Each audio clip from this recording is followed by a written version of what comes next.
నమస్కారం city news కి స్వాగతం. ముందుగా ముఖ్యాంశాలు.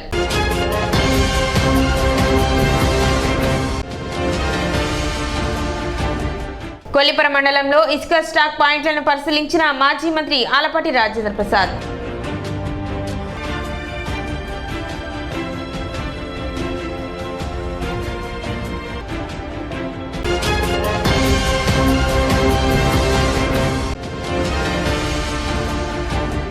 తెనాలి ఇస్కాన్ ఆధ్వర్యంలో వైభవంగా జరిగిన శ్రీ శ్రీ జగన్నాథ రథయాత్ర.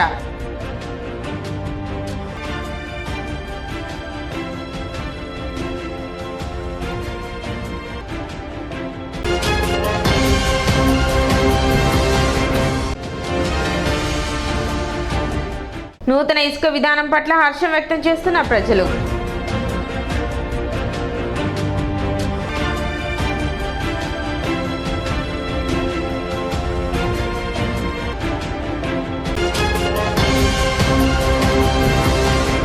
ఉచిత ఇసుక విధానం అమలులో ఎటువంటి అవకతవకలు జరగకుండా చూడాలని మాజీ మంత్రి టీడీపీ సీనియర్ నేత ఆలపాటి రాజేంద్ర ప్రసాద్ అన్నారు. మంగళవారం కొల్లిపర మండలంలోని ఇసుక స్టాక్ పాయింట్లను మాజీ మంత్రి ఆలపాటి రాజేంద్ర ప్రసాద్ పరిశీలించారు. కొల్లిపర, మున్నంగి ఇసుక రీచ్లలో ఉచిత ఇసుక అమలు విధానాన్ని పరిశీలించారు.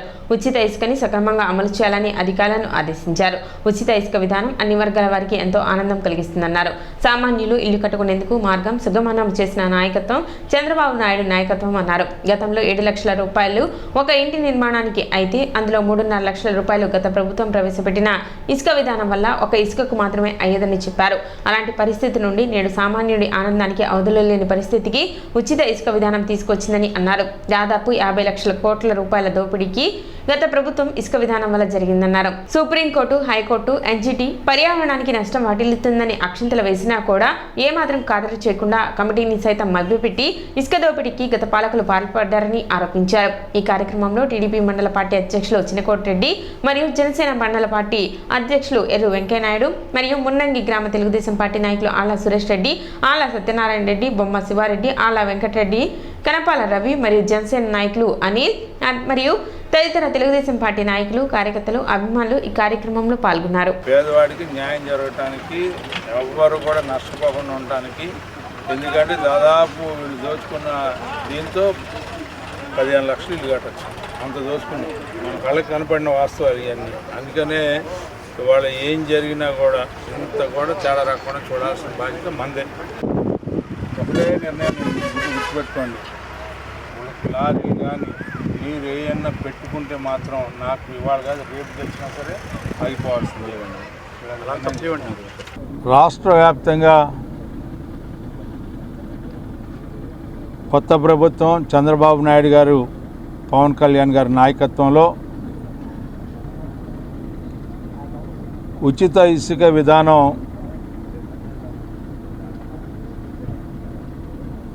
ఎంతో ఆనందం కలుగుతూ ఉంది. దాదాపు ఈ యొక్క ఉచిత ఇసుక విధానం మీద ఆధారపడినటువంటి 40 లక్షల వివిధ రూపాల్లో ఉన్న కార్మిక సోదరులకి, ఎవరైతే ఇళ్ల నిర్మాణం కోసం బడుగు బలహీన వర్గాలు, అట్టడుగున అణగారిన వర్గాలు ఇల్లు కట్టుకునే సాకారానికి మార్గం వేసినటువంటి నాయకత్వం ఈనాటి చంద్రబాబు నాయుడు గారి నాయకత్వం. సుమారు 7 లక్షల రూపాయలు ఇంటికి నిర్మాణం ఖర్చు అయితే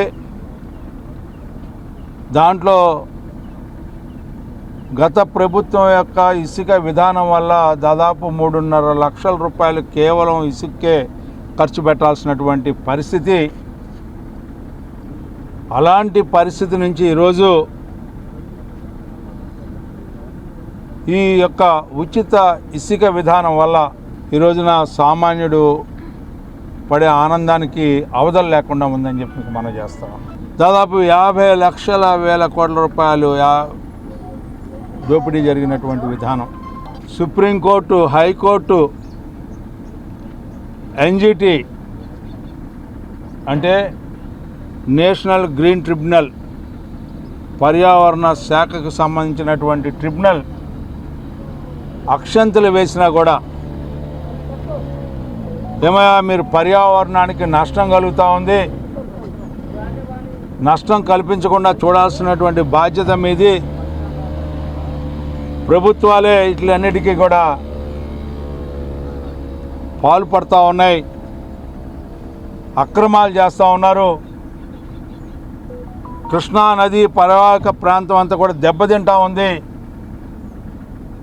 కరకట్టలు ఎరోజ్ అవుతాయి, భవిష్యత్తులో తీవ్రమైనటువంటి నష్టం సంభవిస్తుంది అని చెప్పి అత్యున్నతమైనటువంటి న్యాయస్థానాలు చెప్పినా కూడా, వాళ్ళు కమిటీలు వేసినా కూడా ఆ కమిటీలను కూడా మాయ చేసి మరి సోదరి మాధవీలత అనే కలెక్టర్ గారు వాళ్ళు రాకముందలే ఈమె ఒక రిపోర్ట్ తయారు చేసి అన్నీ బాగున్నాయని చెప్పి, ఇక్కడేమి అక్రమాలు జరగట్లేదని చెప్పి, అన్యాయం జరగట్లేదని చెప్పి మన కళ్ళు కప్పినటువంటి అంశాలు. వీళ్ళన్నిటికీ కూడా తెర తీసినటువంటి వ్యక్తి నారా చంద్రబాబు నాయుడు గారు. మరి గత ప్రభుత్వం వల్ల, జగన్మోహన్ రెడ్డి గారి ప్రభుత్వం వల్ల ఇసుక కొండలు ఇట్లా ఉంటాయని చెప్పి మొట్టమొదటిసారిగా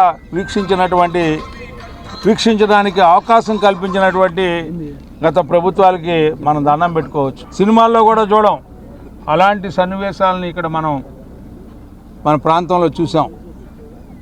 ఇష్టం వచ్చినట్టు దోచుకున్నారు, ఇసుకతో పాటు మట్టిని కూడా దోచుకున్న సంఘటనలు మనం చూసాం.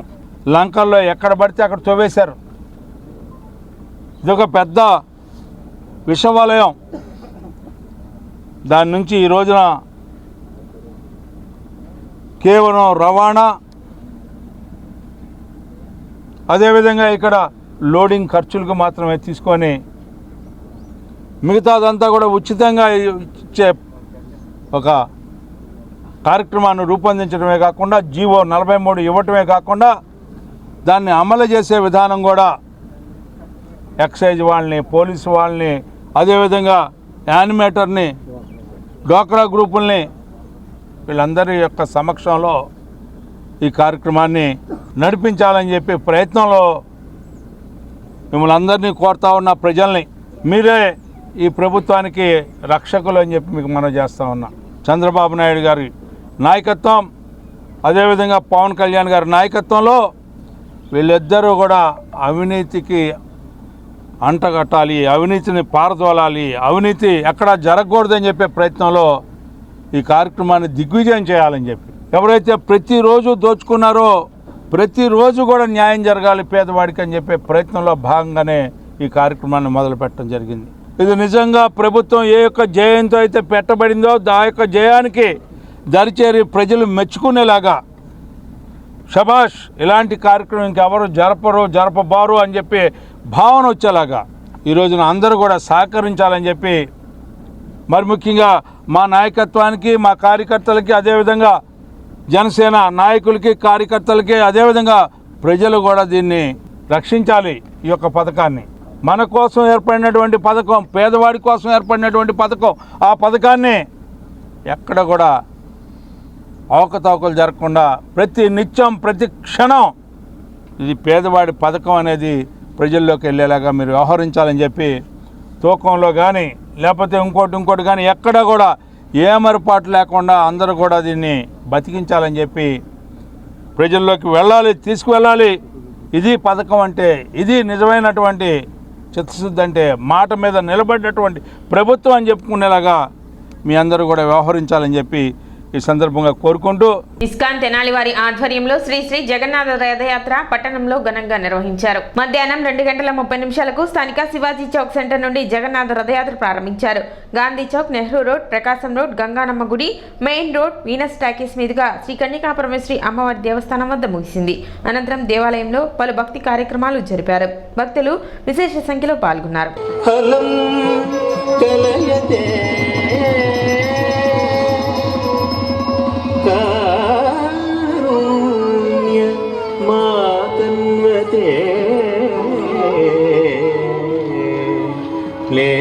లేచ్ఛాన్ మోక్షయతే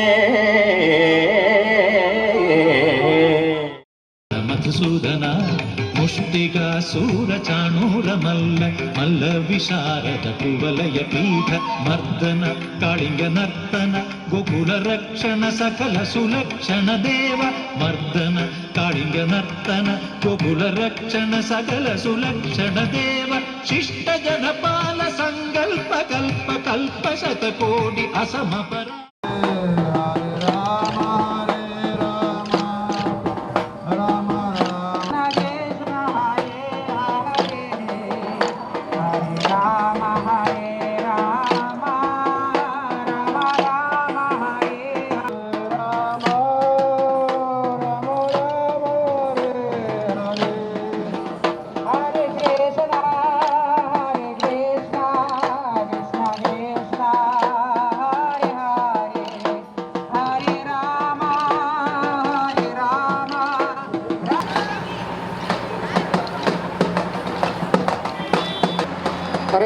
हरे कृष्णा कृष्ण कृष्ण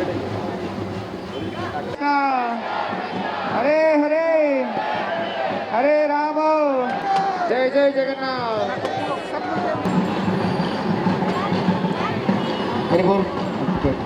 जय जगन्नाथ त्रिभुवन करे जा चरण बंदा हो हरे हरे हरे राम कृष्णा कृष्णा हरे हरे सुभद्रा सुस्वागतं सुभद्रा हे स्वागतं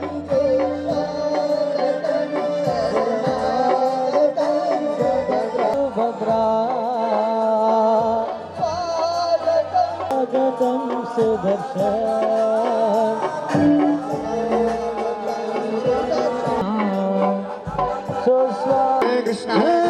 स्वागतं सुस्वागतं सुस्वागतं जगन्नाथ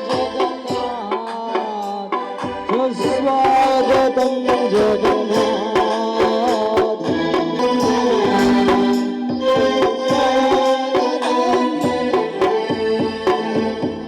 जगन्नाथ जगन्नाथ स्वामी नयन पथगामी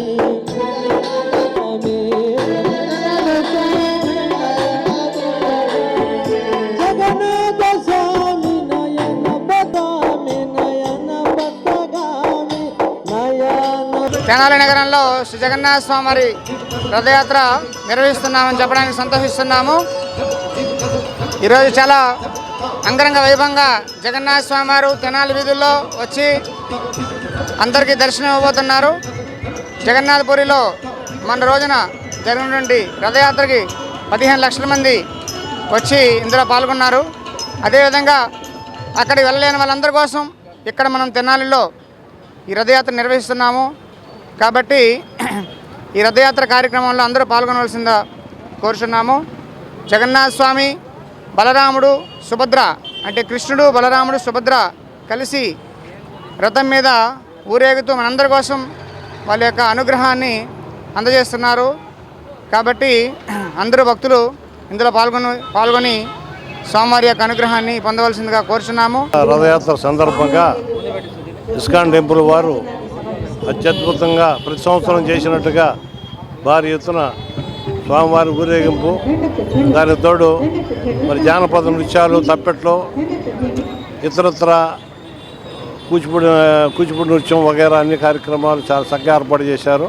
ఈ ఊరేగింపు ఇప్పుడు మొదలై రాత్రి 8ంటికి మన కన్నికాపురం గుడి దగ్గరికి ముగుస్తుంది. కాబట్టి అందరూ వచ్చి పాల్గొని విశేషంగా ప్రసాదాలు స్వీకరించాలని కోరుతున్నాం. ఆహ్వానం మేరకు తెనాలి రథయాత్ర ప్రారంభించబడుతుంది. ఇక్కడి నుంచి శివాజీ బొమ్మ నుంచి బోసు రోడ్డు మీదుగా నెహ్రూ నగర్, గంగారాంపేట మీదుగా శ్రీ కనికా పరమేశ్వరి టెంపుల్ వరకు సాగుతుంది. అక్కడ అందరికీ భోజనం ప్రసాదములు లభించబడతాయి. అందరూ వచ్చి దాంట్లో పాల్గొనవాలిగా కోరుచున్నాం. స్థానిక బస్టాండ్ వద్ద గల ప్యారడైజ్ అపార్ట్మెంట్ నందు మణిద్వీప వాసిని పూజ కార్యక్రమం అత్యంత వైభవంగా నిర్వహించారు. పట్టణానికి చెందిన ప్రముఖ భక్తి కీర్తనల గాయని మరియు ఆధ్యాత్మిక సేవకురాలు శారదా చలపతి ఆధ్వర్యంలో అత్యంత భక్తి శ్రద్ధలతో పూజా కార్యక్రమాన్ని నిర్వహించారు. వారాహి నవరాత్రులు ఆషాఢ మాసంలో అమ్మవారిని శాకాంబరి రూపంలో కూడా అలంకరించి అర్చిస్తారని, ఈ సందర్భంగా అమ్మవారికి అభిషేక అర్చనలు, శ్రీ సూక్ష్మ పురుష సూక్త విధానంలో పూజా విధిని నిర్వహించినట్లు శారదా చలపతి తెలిపారు. భక్తులు విశేష సంఖ్యలో పాల్గొన్నారని, వారందరికీ తీర్థప్రసాదాలు పంచినట్లు తెలిపారు. కార్యక్రమంలో భవానీ, బెజ్జంకి నాగమణి, సామ్రాజ్యం, సుశీలమ్మ, జ్యోతి, సుధా, పద్మజ, సునీల్, పద్మావతి, స్వరూప తదితరులు పాల్గొన్నారు. ఆషాఢ మాసము సందర్భంగా శాకంబరి అవతారంగా అమ్మవారిని కొలుస్తున్నాం మేము ఇక్కడ. తర్వాత వారాహి నవరాత్రులు జరుగుతున్నాయి, మొన్న పాడ్యం నుంచి రేపు నవమి దాకా. ఆ సందర్భంగా కూడా మేము ఇవాళ మా ప్యారడైజ్ గృహ సముదాయంలో అందరం కలిసి ఈ కార్యక్రమాన్ని నిర్వహించుకుంటున్నాము. అమ్మవారిని ఈ మణిద్వీపవాసిని పూజ తయారు చేసి సుమారు ఒక 108 దేవస్థానాల్లోనూ 108 ఇళ్లల్లోనూ నేను అందరి చేత చేయించి వచ్చాను. ఈరోజు ఈ అవకాశం ఇచ్చిన కాకినాడ నుంచి మా స్నేహితులు వచ్చి ఈ పూజ చూడాలి అని అడిగితే మొదలు. ఇప్పుడు చిన్న విరామం.